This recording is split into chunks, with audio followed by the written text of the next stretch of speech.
जय हिंद दोस्तों 8वें वेतन आयोग पर संगठनों की मीटिंग सरकार के साथ में समाप्त हो गई है। इसमें क्या क्या मुद्दे उठाए गए, किस किस बातों पर चर्चा की गई, क्या क्या मांगे रखी गई संगठनों की तरफ से, दोस्तों सारी की सारी आपको बताऊंगा। इससे पहले दोस्तों मैं आपको यह बता दूं, जो डिफेंस के पेंशनर्स हैं चाहे सर्विंग हैं, उनकी जानकारी के लिए बता दूं कि military service, equal military service पे के ऊपर दोस्तों आज यानी कि 11 फरवरी को ऑनेबल सुप्रीम कोर्ट में सुनवाई है। और सुनवाई इस चीज की है दोस्तों कि क्या इक्वल एमएसपी पर ऑनेबल सुप्रीम कोर्ट में सुनवाई होगी या नहीं होगी। इस पर कोई फैसला नहीं आ रहा है, केवल इस चीज पर जो है सुनवाई होगी कि इस पर आगे सुनवाई करनी है या नहीं करनी है। ठीक है, अच्छा अगला मैं और भी चीजें बताऊंगा दोस्तों। रेलवे की तरफ से भी डिमांड्स गई हैं, ये आप देख रहे हैं सारी की सारी, ये भी डिस्कस करेंगे। और जो केंद्रीय बलों की तरफ से भी, इस पर तो हालांकि मैंने कल वीडियो बना दिया था, तो उन्होंने क्या डिमांड की है इसके बारे में भी बता दूंगा इस वीडियो में। ठीक है, पहले तो देखिए दोस्तों 10 फरवरी यानी कि कल, ये आप देखिए 10 फरवरी को बुलाया गया था संगठनों को, नेशनल काउंसिल स्टाफ साइड। तो डीओपीटी ने सरकार की तरफ से इनको बुलाया था कि 8वें पे कमीशन पर डिस्कशन करना, आप अपने पॉइंट लेकर के आइए। तो दोस्तों यहां मीटिंग हुई, ठीक है, आप देख रहे हैं national council staff side Shiv Gopal Mishra ji. तो इन्होंने लिखा है, issue discussed in standing committee meeting national council JCM held on 10 February 2025 under the chairpersonship of secretary DoPT. ठीक है ना। तो डीओपीटी सेक्रेटरी के साथ में हुआ है मीटिंग, ये सारे सदस्य थे दोस्तों। इसमें दोस्तों बेसिकली जो मांग रखी गई है, हालांकि इसमें सब कुछ अंग्रेजी में आप देख रहे हैं लिखा हुआ है, लेकिन मैं इनमें से सीधा पॉइंट यहां पर लेकर के चलता हूं। एक तो दोस्तों इन्होंने मांग की है कि जो आपका 8वां पे कमीशन आना है, तो उसमें जब उसको फॉर्मूला तैयार किया जाता है, तो उसमें जो एक फैमिली यूनिट है, पहले दोस्तों इसे 3 लिया जाता था कि एक फैमिली में 3 यूनिट है, उस हिसाब से आपकी सैलरी फिक्स की जाती थी। लेकिन अभी मांग किया गया है कि एक फैमिली में 5 मेंबर्स या 5 यूनिट को मद्देनजर रखते हुए इन चीजों का ध्यान रखा जाए। ठीक है ना, जो भी होता है वेज वगैरह उस हिसाब से निकाला जाए। ठीक है, इससे भी फर्क पड़ता है दोस्तों। कई कैलकुल, आप ऐसा मत समझिए कि 8वें पे कमीशन केवल फिटमेंट फैक्टर बना दिया जाता है, इतना होगा।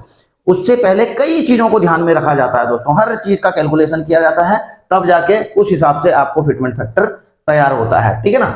अच्छा, दूसरा है दोस्तों यूपीएस, यानी कि मांगा गया है कि इस चीज की भी मांग की गई है, जो पेंशन है दोस्तों, जो पेंशन है तो वो नॉन कंट्रीब्यूटरी होना चाहिए इंप्लॉय की तरफ से। जैसे पहले आपको पता है एनपीएस है आजकल जो चल रहा है एनपीएस, तो एनपीएस में कंट्रीब्यूशन होता है, इंप्लॉय का भी होता है, इंप्लॉयर का भी होता है। लेकिन अब गवर्नमेंट जो है यूपीएस लेकर के आई है। यूपीएस में होता क्या है ये भी आपको पता है दोस्तों, कंट्रीब्यूटरी होता है, गवर्नमेंट ने अपना कंट्रीब्यूशन बढ़ा दिया है हालांकि, लेकिन यूपीएस में ऐसा है कि गारंटीड पेंशन है। एनपीएस में कुछ गारंटीड पेंशन नहीं है, यूपीएस में गारंटीड पेंशन है, लेकिन इनमें कंट्रीब्यूशन कर्मचारियों को देना ही पड़ता है।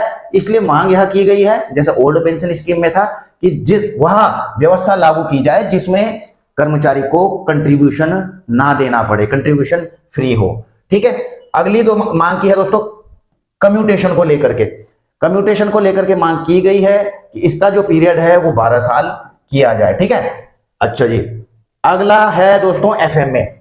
एफएमए की भी मांग की है, फिक्स मेडिकल अलाउंस। अभी आपको बताइए 1000 रुपए मिलता है जो सीजीएचएस ईसीएचएस की फैसिलिटी नहीं लेते हैं, तो अगर वो अवेल नहीं कर रहे हैं तो उनको एफएमए 3000 रुपए कर दिया जाना चाहिए। ठीक है, अब है एक और डिमांड दोस्तों कि 8वें पे कमीशन का जब कॉन्स्टिट्यूशन होगा वहां पर, तो उससे पहले हमारे साथ में दोबारा से मीटिंग की जाए, सारे मुद्दों पर चर्चा की जाए। ठीक है, डिस्कशन किया जाए। अगला है पे लेवल मर्ज। आप यहां पर देख रहे हैं पे लेवल मर्ज, मैंने इनसे निकाल लिया है इनको। पे लेवल को मर्ज करने की बात की गई है यहाँ पर, 1 से 6 जो अननेसेसरी हुए हैं, आपको पता है 1 2 उसमें कोई मतलब ही नहीं होता है, तो इनको आगे मर्ज कर दिया जाए। ठीक है, तो यहां पर भी अपग्रेडेशन की बात की गई है। स्किल के ऊपर जो अलाउंसेज मिलते हैं, आपको पता है जैसे एक्स ग्रुप में मिलता है ना, आपको पता है। ठीक है, एक्स ग्रुप में मिलता है, या फिर अलग अलग जिनके पास स्किल है तो उनका जो है पे अलग से मिलना चाहिए, अलाउंसेज मिलने चाहिए उसके। अगला है risk allowance. Risk allowance defence forces को या पैरामिलिट्री फोर्सेज को इनको मिलते हैं, तो वो जो है टैक्स फ्री होना चाहिए। इसकी भी यहां पर दोस्तों मांग की गई है। आप देख रहे हैं risk allowance committee recommendation and exemption of running allowance from income tax, ministry of defence not finalising it recommendation on risk allowance were also mentioned by us. तो जो डिफेंस के द्वारा डिफेंस वालों के लिए लागू है, तो इसका जो है इस पॉइंट को भी उठाया गया है, रिस्क फ्री ये टैक्स फ्री रिस्क अलाउंस के बारे में, ठीक है। अच्छा, 50% DADR मर्ज की भी बात करी गई है दोस्तों, यहाँ पर 50% DADR मर्ज की भी बात की गई है। और आगे दोस्तों DOPT ने कहा है, जो वहां पर जो भी मीटिंग में रहे होंगे, कि चलो अच्छी खासी मीटिंग हुई आपके साथ में, है ना, तो आपके साथ फ्यूचर में भी मीटिंग की जाएगी। तो ये तो था दोस्तों मीटिंग का अपडेट, यानी कि फ्यूचर में अभी और भी ज्यादा, अभी 8वें पे कमीशन कमेटी गठित होते होते और भी मीटिंगें होंगी, ठीक है। अच्छा, अगला आप देख रहे हैं कई संगठनों से सरकार ने सुझाव मांगे थे, आपके क्या सुझाव हैं। केंद्रीय बलों का मैंने आपको कल बता दिया था, अभी भी हल्का फुल्का बता दूंगा, लेकिन अभी देखिए रेलवे की तरफ से भी एसोसिएशन, आप देख रहे सुपरवाइजर एसोसिएशन, इनकी तरफ से भी अपनी डिमांडें गई हैं। अब सजेशंस, आप सुझाव समझ लीजिए, ठीक है ना। अब सुझाव में क्या क्या है दोस्तों, दो तीन चीजें कवर कर देते हैं, ये कुछ चीजें कवर कर देता हूं मोटी मोटी। कमीशन में भी headed by retired of serving, इनकी मांग है कि रिटायर्ड या सर्विंग जज सुप्रीम कोर्ट का जो हो, उनको कमीशन को हेड किया जाना चाहिए। एक one of the member of commission में भी टेक्नोक्राट, ठीक है, तो टेक्नोक्राट रेलवे से होते हैं, तो अपने रेलवे से भी इन्होंने हमारा अपने मेंबर की मांग की है, तो ऐसे सभी को करना चाहिए, डिफेंस को भी बोलना चाहिए हमारा भी एक मेंबर होना चाहिए, ठीक है। One of the member of commission में भी a serving member of railway board, देखिए रेलवे बोर्ड से भी सर्विंग मेंबर की बात कर रहे हैं कि हमारा वहां पर होना चाहिए, ठीक है। फॉलोइंग पॉइंट में भी included in terms of reference of 8 CPC addition to term of reference of 7 CPC, ठीक है। एक दो ये मांगे हैं, सुझाव है। Release of withheld arrear of 18 month DA, 18 महीने के DA का एरियर, DADR का जो एरियर है दोस्तों, उसकी मांग की गई है। आपको पता उस समय फ्रीज हो गया था तो वो नहीं मिला, तो उसकी मांग की गई है। एक तो मर्जर ऑफ 50% DADR, ये तो उन्होंने वहां पर भी मांग की गई है, ठीक है, 50% DADR मर्ज करने की बेसिक में। अंतरिम relief to decide on relief pay commission family pension from 1/26 till revise pay pension are paid, recommendation are not implemented from 1/1/26 due to heavy inflation, तो इसकी भी मांग की गई है दोस्तों। अंतरिम राहत देने की मांग की गई है। Covering all central government employees इन OPS, जैसे मैंने आपको बताया था ना दोस्तों कि बिना किसी कंट्रीब्यूशन के उनको पूरी पेंशन मिले, यह व्यवस्था की जाए, और यह व्यवस्था है ही OPS में दोस्तों, ठीक है ना UPS में है ना NPS में, तो OPS की सीधा सीधा मांग की गई है।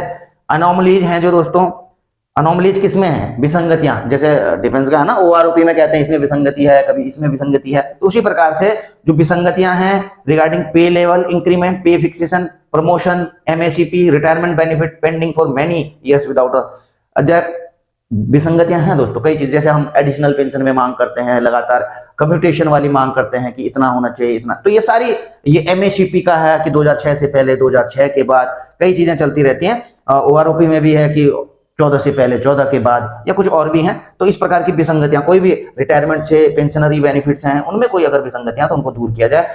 कोर्ट केसेज को भी जो है, जो कोर्ट केसेज हैं इनसे संबंधित following reservation policy, pension commutation, registration, full pension, ये देखो सारे point after recovery of commutation value of pension transfer qualify, मतलब जो भी कोर्ट केसेज हैं दोस्तों, इनको कोर्ट के द्वारा जल्दी से जल्दी क्लियर किया जाना चाहिए। उसमें चाहे कम्यूटेशन वाला है, आप देख रहे हैं सारी चीजें लिखी हुई हैं दोस्तों यहाँ पर, कई, क्योंकि पेंशन भी तो जाते हैं ना दोस्तों कोर्ट में, कई चीजों को लेकर के। अब उसी प्रकार से ये तो मैंने कल बता दिया था आपको दोस्तों कि इन्होंने जो केंद्रीय बल है उन्होंने 2.86 की मांग की है, ठीक है, फिटमेंट फैक्टर, पैरामिलिट्री भत्ता की मांग की है, CRPF ने पुरानी पेंशन की मांग की है, 1 रैंक 1 पेंशन की पैरामिलिट्री के लिए मांग की है, ठीक है, और इसके अलावा tax free children education allowance और टैक्स फ्री दोस्तों जोखिम भत्ता की मांग की गई है, ठीक है। तो ये सारी चीजें हैं दोस्तों, इसको आप देख सकते हैं, मैंने कल वाली वीडियो में भी बताया था। तो बाकी दोस्तों कुल मिलाकर अपडेट यही है। तो यहीं पर अपनी वीडियो समाप्त करता हूं। वीडियो अगर आपको अच्छी लगी तो लाइक शेयर कर सकते हैं, चैनल में नए हैं तो चैनल को सब्सक्राइब कर सकते हैं। जल्द मिलेंगे नई वीडियो में नई जानकारी के साथ। जय हिंद।